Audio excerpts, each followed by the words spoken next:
काळमावाडी धरण परिसरात फिरण्यासाठी आलेल्या एका युवकाचा पाण्यात बुडून मृत्यू झाल्याची दुर्दैवी घटना रविवारी संध्याकाळी घडली। कोल्हापुरातील 33 वर्षांचा हर्षवर्धन केदार यादव हा तरुण आपल्या मित्रांसमवेत सहलीला आला होता, मात्र त्याच्यावर काळानं घाला घातला। कोल्हापुरातील हर्षवर्धन यादव रविवारी आपल्या 8 मित्रांसोबत राधानगरी तालुक्यातील काळमावाडी धरण परिसरात फिरण्यासाठी आला होता।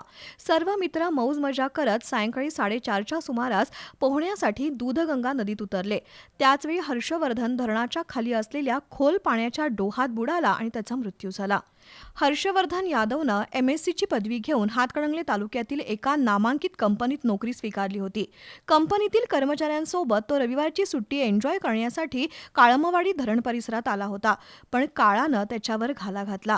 त्याच्या पश्चात आई, वडील आणि एक बहीण असून एकुलत्या एक मुलाच्या मृत्यूमुळे यादव कुटुंबियांवर दुःखाचा डोंगर कोसळलाय। यापूर्वी 2 जून 2024 रोजी निपाणीमधील 2 युवक याच डोहात बुडाले होते, तर मे 2025 मध्ये डोहात अन्य एका युवकाचा बुडून मृत्यू झाला होता। पाटबंधारे विभागानं या ठिकाणी लावलेला धोक्याचा फलक काही हुल्लडबाज पर्यटकांनी फाडून टाकलाय। सध्या उन्हाळा सुरू झाला असून अनेक तरुण राधानगरी तालुक्यात पर्यटनासाठी येतात। अशावेळी धोका असलेल्या ठिकाणी स्थानिक प्रशासनानं सूचना फलक लावावेत आणि पर्यटकांनी नियमांचं पालन करण्याची गरज आहे।